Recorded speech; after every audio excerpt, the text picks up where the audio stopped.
आप मुझसे पूछ रहे हैं आईओआरए क्या है?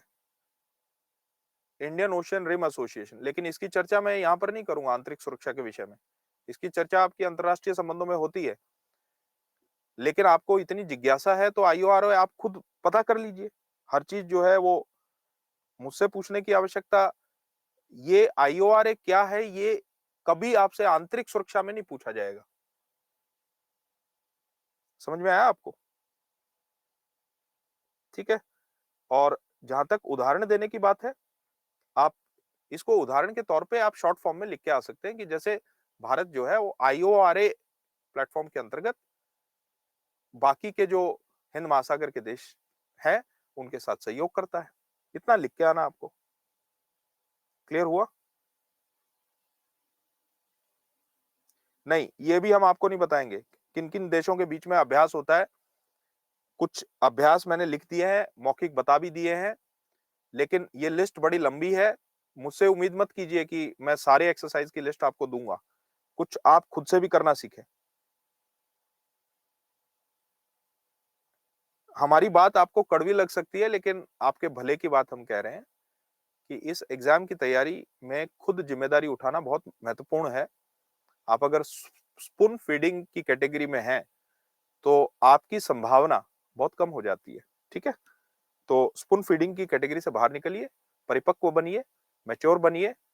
वो जो स्कूल डेज़ थे, जिसमें माता-पिता ध्यान रखा करते थे, खुद कोई ज़िम्मेदारी नहीं लेनी पड़ती थी, उस ऑरा से बाहर निकल कर ज़िम्मेदारी लेना सीखिए। ठीक है? जो दिए हैं, वो बता दिए हैं हमने। कौन-सी चीज़ नहीं बताई है? डैंक्स अभ्यास जो है, वो किसी देश के साथ नहीं होता है। वो हमारी ही सेनाएँ, उनका समन्वय होता है। ठीक है? कौन-सी चीज़ आपको नहीं बताई है? बताइए। ज़ैर अल बहर मैंने आपको बताया कि ये ओमान के साथ होता है। सिटमैक्स लिखा हुआ है, भारतीय नौसेना, सिंगापुर नौसेना और थाईलैंड नौसेना के बीच त्रिपक्षीय अभ्यास है। आप अगर बुद्धि को एकाग्र करके ध्यान लगा के चीज़ें पढ़ेंगे, सुनेंगे, तो सारी चीज़ें बताई जा रही हैं। ठीक है?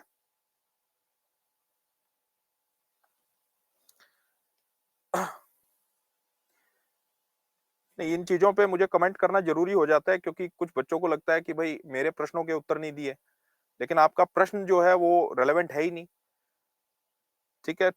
प्रश्न को रिलेवेंट रखिए, वो बहुत महत्वपूर्ण है। तभी आप कुछ सीख पाएँगे, तभी आप कुछ अचीव कर पाएँगे लाइफ़ में। ठीक है? ये एक्सरसाइज़ सी विजिल जो है आपको समझ आई होगी। देखिए कुछ मुख्य परीक्षा से संबंधित प्रश्न देख लेते हैं। इससे पहले कि मैं प्रश्न में घुसूँ, आपको कुछ चीज़ें मैं बता देता हूँ, कुछ चीज़ें आपको लिखवा भी देता हूँ।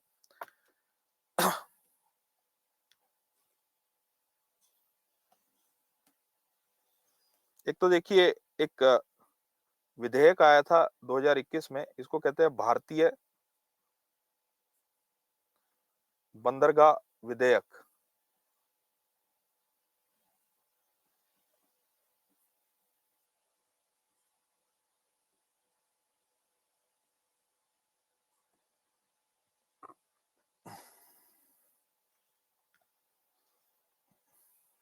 कितनी एक्सरसाइज़ करनी है सर? ये इम्पोर्टेंट क्वेश्चन है। ज़्यादा नहीं करने की आवश्यकता, आपको सिर्फ उदाहरण के तौर पर ही मेंशन करना होता है। मैंने जो बताई है, आप इसको ही लिख के आ जाएँगे तो वो भी मोर देन सफिशिएंट है। हाँ, प्रीलिम्स के लिए अगर आप तैयारी कर रहे हैं तो आपको जो है सूची याद करनी ही पड़ेगी। लेकिन आंतरिक सुरक्षा के विषय की दृष्टि से मेरी ज़िम्मेदारी आपको वो सूची देने की नहीं है। ठीक है ना? हर चीज़ आप जो है अगर मैं ये काम करने लगूँगा तो आंतरिक सुरक्षा का विषय नहीं पढ़ा पाऊँगा। बात समझ में आई?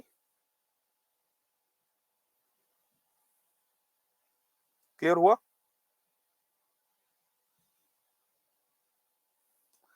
देखिए भारतीय बंदरगाह विधेयक 2021 इसके अंतर्गत जो बंदरगाहों की सुरक्षा है,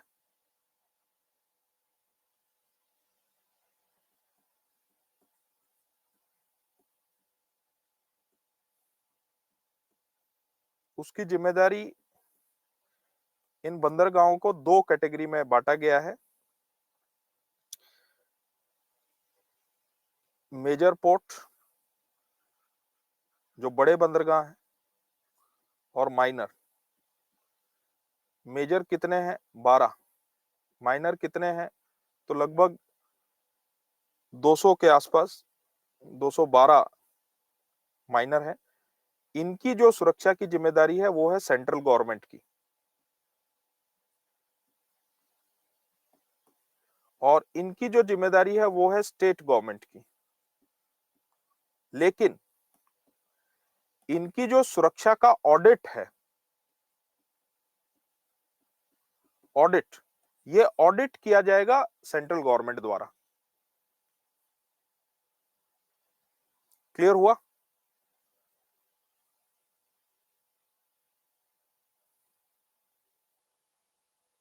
ये समझ में आया? देखिए, एक छात्रा कहना है कि पीटी की दृष्टि से आपकी है जिम्मेदारी। मैं अपनी जिम्मेदारी बहुत अच्छे से समझता हूँ। ये बड़ा दुर्भाग्यपूर्ण बात है कि छात्र हमें जिम्मेदारी दिखा रहे हैं, वो भी इतने समय पढ़ाने के बाद। हमारे पढ़ाए हुए बहुत छात्र जो है वो आईएएस आईपीएस बने हैं। खुद की जिम्मेदारी पहचानिए। आपको जो पढ़ाया जा रहा है वो बेस्ट पढ़ाया जा रहा है। इस बात की पूरी जिम्मेदारी मैं ले रहा हूं। ठीक है? और जो कड़वी बातें बोली जा रही हैं वो आपके भले के लिए बोली जा रही हैं, ताकि आप सक्षम बन सकें। अगर बैसाखी पकड़ के हमेशा चलने की अभ्यास करेंगे तो खुद के पैरों पे कभी नहीं खड़े हो पाएंगे। इस चीज को समझ लीजिए। ठीक है?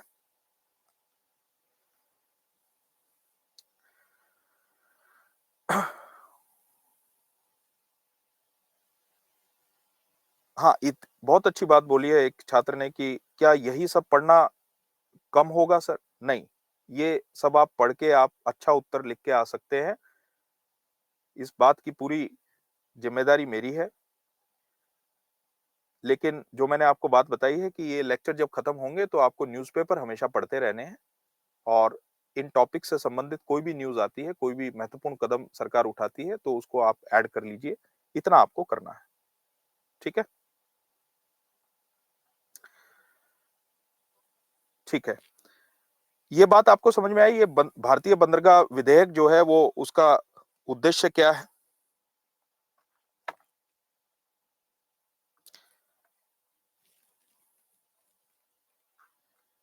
ठीक है।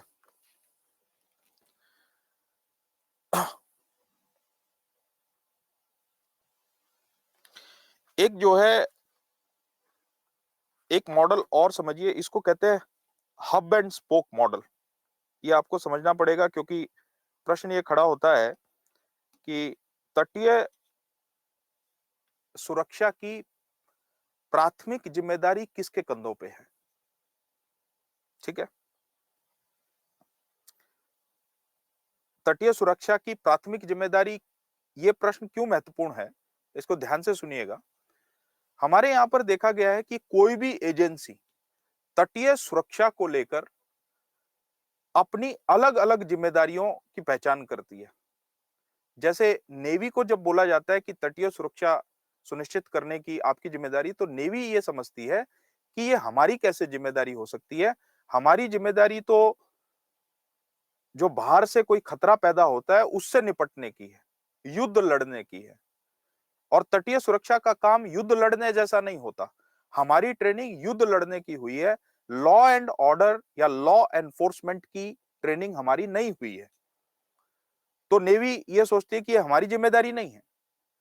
इंडियन कोस्ट गार्ड को जब ये बात बोली गई कि भाई तटीय सुरक्षा आपकी जिम्मेदारी, तो आईसीजी का सोचना ये है कि जो संसाधन थे 1970 के दशक में रुस्तोम कमेटी के आधार पे जो हमारा गठन हुआ था, हमारा मुख्य उद्देश्य उस समय यह निर्धारित किया गया था कि जो ईईजेड है, इनमें जो संसाधन है, उन सब की सुरक्षा सुनिश्चित करना। तो कोस्टल सिक्योरिटी हमारा एरिया कैसे हुआ? ये क्लियर हुआ आपको? ऐसे ही कस्टम डिपार्टमेंट को जब बोला गया कि भाई कोस्टल सिक्योरिटी में आपका भी रोल है, तो कस्टम डिपार्टमेंट ये बोलता है कि भाई हमारी तो कोई ऐसी ट्रेनिंग हुई नहीं, हम तो इंटेलिजेंस के आधार पर यह सुनिश्चित करते हैं कि भारत को किसी भी प्रकार का टैक्स लॉस ना हो, कर का लॉस ना हो। हमारी जिम्मेदारी आतंकवादियों से लड़ने की, अपराधियों से लड़ने की, स्मगलरों से लड़ने की, ठीक है, खासकर आतंकवादियों से लड़ने की, ये तो हमारी जिम्मेदारी नहीं है। ना हमारे पास संसाधन है ऐसे, ना हमारी ट्रेनिंग ऐसी हुई है। ये क्लियर हुआ?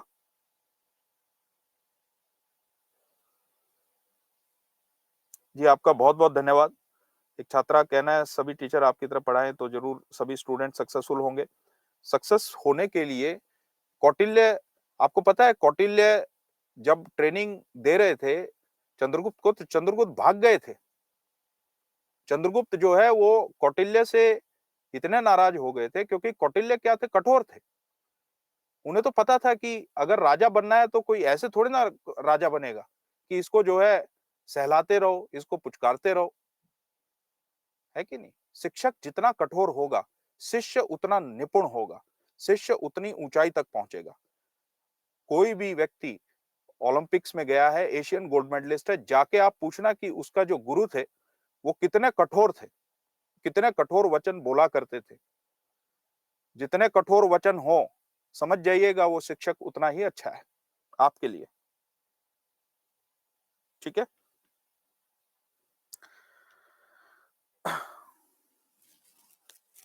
तो देखिए, इस चीज को सुधारने के लिए, क्योंकि हर एक एजेंसी तटीय सुरक्षा को लेकर अपना पल्ला झाड़ रही थी, तो इस कोऑर्डिनेशन को लाने के लिए एक स्ट्रक्चर तैयार किया गया जिसमें नेवी को यह बोला गया कि भाई ये आपकी जिम्मेदारी है, आप ऑर्डर करें, बाकी की एजेंसियां आप जो प्लान करेंगे उसके हिसाब से काम करेंगी। उसमें एक हायरार्की बना दी गई। हायरार्की में यह भी बोला कि आईसीजी भी एक बहुत महत्वपूर्ण संस्था है, हालांकि वो नेवी के अंडर काम करेगी क्योंकि अंततः तटीय सुरक्षा की जिम्मेदारी नेवी की है। नेवी से कोई ऑर्डर आएगा तो आईसीजी को फॉलो करना पड़ेगा, लेकिन आईसीजी का इंफ्रास्ट्रक्चर अच्छा है और महत्वपूर्ण एजेंसी है। 1970 के दशक में इसका गठन हुआ था और बाद में इसको काफी संसाधन भी दिए गए, काफी इसको स्ट्रांग बनाया गया। तो आईसीजी को यह कहा गया कि आप हब एंड स्पोक मॉडल में काम करेंगे। हब एंड स्पोक मॉडल इसको बोला जाता है।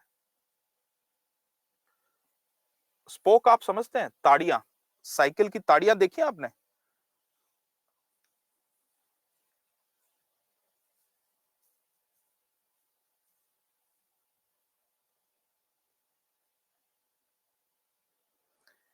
साइकिल की ताड़ियां, साइकिल का चक्का जब घूमता है तो वो बीच का जो हिस्सा है वो स्थिर रहता है, जबकि ताड़ियां ऐसे घूमती हैं। बात समझ आई? तो वो सेंटर है, सारी ताड़ियां कहां जाके मिलती है? सेंटर पे। तो ये हब एंड स्पोक वही है। हब एंड स्पोक में एक भारतीय तटरक्षक स्टेशन होता है उस क्षेत्र में,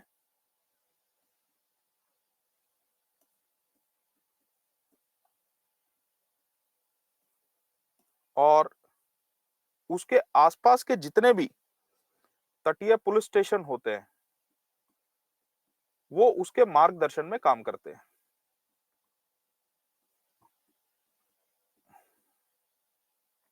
या उनके साथ सहयोग में काम करते हैं। मैं इसको ब्रैकेट में कोस्टल पुलिस स्टेशन सीपीएस लिख रहा हूं।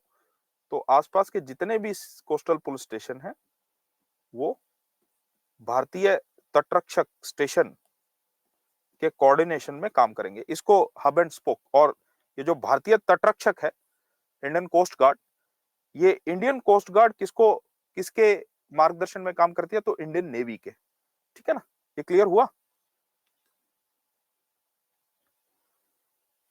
समझ में आया?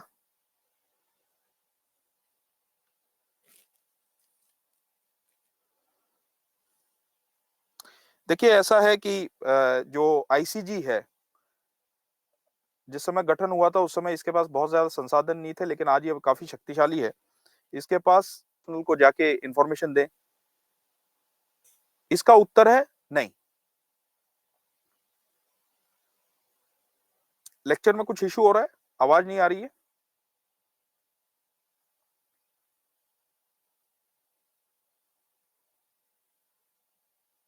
ठीक है, 1 सेकंड मैं इसको रिफ्रेश कर लेता हूँ, धैर्य रखिए।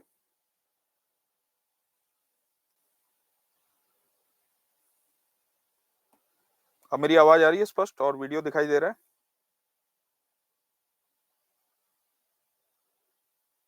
ठीक है, आपने लास्ट बात क्या सुनी थी? तो उसको मैं दोहरा देता हूँ।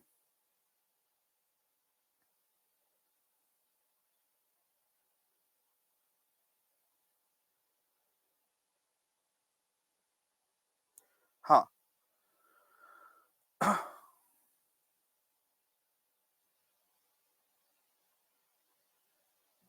ये आईजीजी नहीं है, इसको आईसीजी करिए। ये जो है जल्दबाजी में लिखा गया। ये आईसीजी है, इंडियन कोस्ट गार्ड, आईजीजी नहीं, जैसे कुछ छात्र लिख रहे हैं। अच्छा, ये लास्ट में चार्ट बनाया था, लेकिन मैं आपको जो है ये बता रहा था कि एक मछुआरों की क्या समस्या आ रही है, जो दिक्कत आ रही है कि मछुआरा अगर कोई संदिग्ध गतिविधि देखता है, तो वो किसको जाके बताए? तो इसमें कम्युनिकेशन में कुछ गैप आता है क्योंकि आईसीजी और नेवी के जो पर्सनल हैं, उनकी ट्रेनिंग की वजह से, उनके काम की प्रकृति की वजह से वो कठोर हो जाते हैं। तो कठोरता से बात करते हैं। आपने कोई भी आर्मी का व्यक्ति देखा होगा, वो कठोरता से बात करता है कि नहीं? जिसकी वजह से जो ये मछुआरे हैं, वो कंफर्टेबल नहीं होते उस संदिग्ध गतिविधि की सूचना देने के लिए। वो ज्यादा कंफर्टेबल हैं अपने जो फिशरीज का डिपार्टमेंट है, उनके अधिकारियों के साथ जो है सूचना साझा करने में। ये क्लियर हुआ आपको?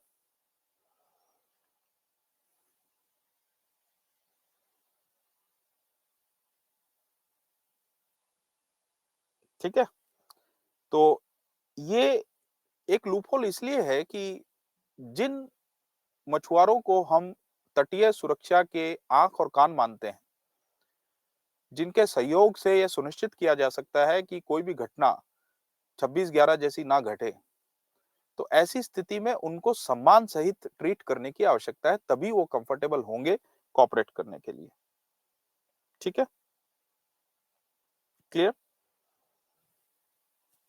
तो जरूरी ये है कि कुछ सॉफ्ट ट्रेनिंग होनी चाहिए। हमारी जो आईसीजी और नेवी के पर्सनल हैं, उनको ये समझाने की आवश्यकता है कि आप हर किसी को अपराधी ना माने, उनसे ठीक से बात करें। जैसे पुलिस की एक इमेज बनी हुई है ना कि इनसे कोई भी बात कर लो, वो उल्टा ही बात करेंगे। तो इस प्रकार की इमेज नहीं होनी चाहिए, क्योंकि हाँ, उनको डर लगता है। हालाँकि इसका एक इलाज किया गया है कि इसको बोलते हैं कोस्टल हेल्पलाइन। ठीक है ना? मछुआरों के लिए एक स्पेशल हेल्पलाइन जारी की गई है, जिस पे फ़ोन करके वो बता सकते हैं कि कोई संदिग्ध गतिविधि अगर कहीं चल रही है, तो उसके हिसाब से जो है पेट्रोलिंग किया जाता है। ठीक है? ये समझ में आया आपको?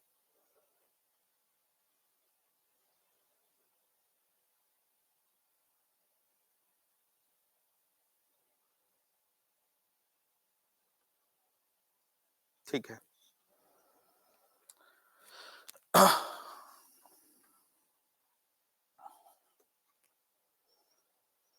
चलिए, अब मुख्य परीक्षा में क्या प्रश्न पूछे गए हैं, इसकी चर्चा कर लेते हैं। भारत में समुद्री सुरक्षा चुनौतियाँ क्या हैं? समुद्री सुरक्षा में सुधार के लिए कई संगठनात्मक, तकनीकी और प्रक्रियात्मक पहलों की विवेचना कीजिए। इस प्रश्न के बारे में बताइए कि ये प्रश्न जो है, क्या इसके सभी एस्पेक्ट की चर्चा हम कर चुके हैं या नहीं की है? इसका पहला भाग ये है कि भारत में समुद्री सुरक्षा से संबंधित चुनौतियाँ क्या हैं? क्या मुझे रिपीट करने की ज़रूरत है कि क्या-क्या चुनौतियाँ हैं?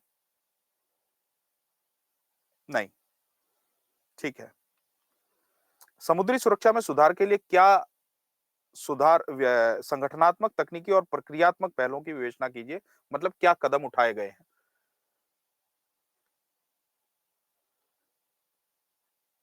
तो संगठनात्मक में आप क्या बताएँगे? तो उसमें एनसी 3 आई बताएँगे, ठीक है ना? जो कोस्टल रडार्स का नेटवर्क बनाया है, उसके बारे में बताएँगे। नेशनल फिशरमैन डेटाबेस कि भई कोई भी सुरक्षा एजेंसी जो है, वो अगर समुद्र में गश्त लगा रही है तो वहां पर उनको अगर ये शंका होती है कि ये तो भारतीय नहीं दिख रहा, तो उसका आइडेंटिटी कैसे वेरिफिकेशन होगा, ठीक है?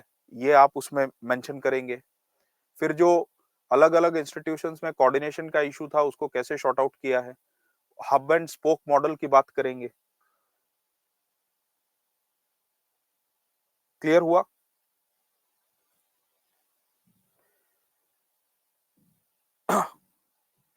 इंट्रोडक्शन में क्या लिखें?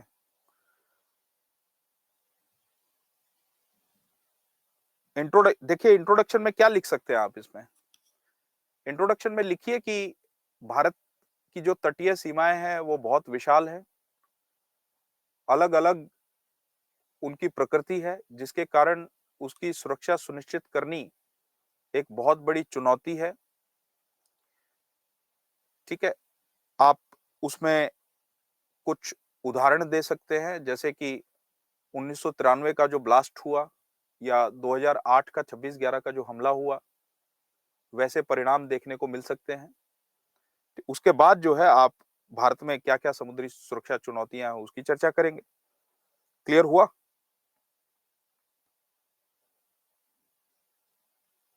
समझ में आया? बॉडी में फिर आप क्या-क्या लिखेंगे? तो बॉडी में बताइए क्या-क्या सुरक्षा चुनौतियाँ हैं? तस्करी की चुनौती है, समुद्री लूट की चुनौती है, जिसको पायरेसी कहा जाता है। पायरेसी की ज़्यादा जो है घटनाएँ कहाँ घटती हैं? तो 2 क्षेत्र हैं जहाँ पर ये ज़्यादा घटनाएँ घटती हैं। एक तो अरब सागर में, गल्फ ऑफ एडन के पास, और कई बार जो है समुद्री लुटेरों का जो अ, इन्फ्लुएंस है वो भारतीय तटों के नज़दीक तक भी आ जाता है। और दूसरा बंगाल की खाड़ी में, सुंदरबन क्षेत्र के पास, तो यहाँ पर जो है समुद्री लूट की, पायरेसी की ज़्यादा घटनाएँ होती हैं। ऐसे ही आप जासूसी, खासकर जो क्रीक क्षेत्र है, ठीक है? जासूसी का भी खतरा बना रहता है। क्रीक क्षेत्र में बीएसएफ ने कई बार जो है पाकिस्तानियों को गिरफ्तार किया है, ठीक है ना? वहाँ से स्मगलिंग का खतरा बना रहता है। मछुआरे समुदाय की सुरक्षा का खतरा बना होता है। मछुआरे समुदाय के खतरे के बारे में आप लिख के आएँगे कि भई कैसे वो अंतर्राष्ट्रीय सीमा, क्योंकि समुद्र पे कोई सीमा दिखती तो है नहीं, मार्किंग तो कोई की नहीं होती, तो कई बार क्रॉस कर जाते हैं। वो क्रॉस क्यों करते हैं? क्योंकि हमने यहाँ पर मछलियाँ नहीं छोड़ी, तो उसको हाई सी में जाना ही पड़ता है। तो वहाँ पर पाकिस्तानी एजेंसियाँ उसको पकड़ लेती हैं, गिरफ्तार कर लेती हैं और उनसे जो है संवेदनशील जानकारियाँ जुटा लेती हैं, जिससे कि आंतरिक सुरक्षा को खतरा बन जाता है। उसमें आप उदाहरण दे सकते हैं, जो 26/11 का या 1993 का जो ब्लास्ट हुआ था, उसको लिख के आ सकते हैं। क्लियर हुआ? समझ में आया? और समझाने की आवश्यकता है क्या? कंक्लूज़न में क्या लिख के आएँगे? कंक्लूज़न में यही लिख के आएँगे कि जो है सरकार को प्रोएक्टिव होना चाहिए, प्रतिक्रियावादी नहीं होना चाहिए, अन्यथा 2008 जैसी घटना दोबारा घट सकती है। ये जितने भी कदम उठाए हैं, इनको लेटर और स्पिरिट में इम्प्लीमेंट करना चाहिए, ठीक है? और सभी जितनी भी संस्था, उनका समन्वय होना चाहिए, तभी हम अपने तटीय सुरक्षा को सुनिश्चित कर पाएँगे। इस तरीके से आपको कंक्लूज़न देना है। ये क्लियर हुआ? समझ में आया?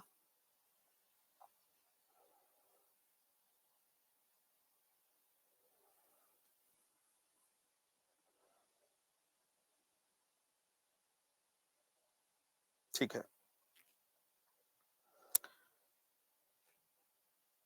इस लेक्चर को हम अब यहाँ रोकते हैं। अब 10:30 बजे आप